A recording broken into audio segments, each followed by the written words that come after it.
It's a chapter of South Carolina history that many say have never been taught. Thanks for staying with us, everyone. I'm Ann McGill. And I'm Justin Kollar. We are talking about the Orangeburg Massacre. It claimed the lives of 3 young unarmed black men, students, on the campus of South Carolina State on February 8, 1968. One South Carolinian made it his life's mission to make sure the world never forgets what happened that night. I had the chance to speak with photographer Cecil Williams and to see firsthand the lens through which he preserved one of the darkest days in South Carolina history.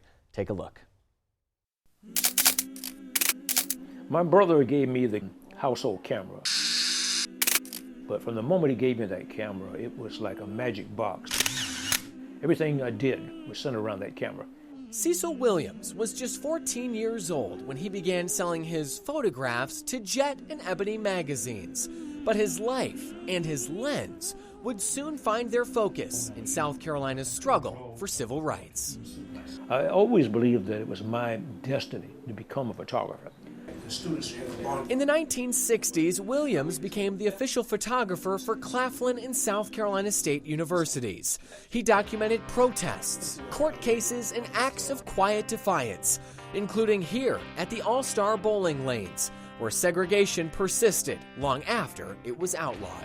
The Civil Rights Acts had been passed, and so the bowling lanes in Orangeburg was really illegally operating. It should not have been allowed to operate, but it did. And we, of course, engaged in activities to bring down those barriers. They very simply did not want people of color to bowl in the bowling lanes. The last thing these 3 men saw was the racial injustice playing out all around them. Their eyes are now permanently fixed on the site where they were killed by armed policemen.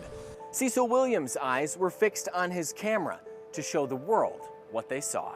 And they were clueless as to whether or not you would have law enforcement coming on the campus and shooting them in their backs, shooting unarmed students. That's about as low as you can get. On February 8, 1968, officers opened fire on unarmed students. Henry Smith, Samuel Hammond, and Delano Middleton were all killed. Williams had left campus only an hour before, but returned the next morning to document the aftermath.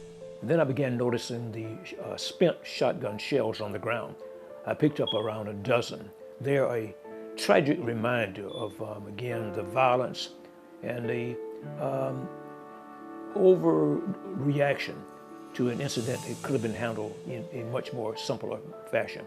His photos stand as the only real record of the massacre.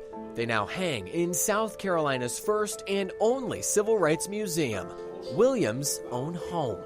I don't know how many pictures he's taken in his lifetime, but I doubt very seriously that anybody in the country has got as good a pictorial history of the civil rights activities starting back in the 1960s than Cecil Williams. Congressman Jim Clyburn and Williams first crossed paths at SC State.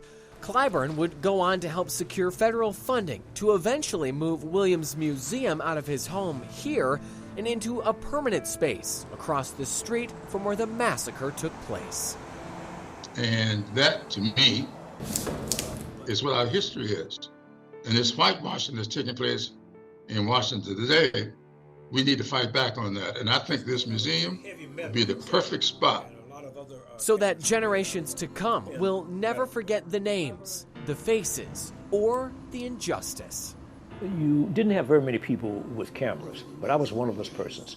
So I look upon it as maybe being a moment of divinity or a divine purpose of the fact that I was present when many events happened. Anything that's happened before can happen again. But Cecil has done the pictures.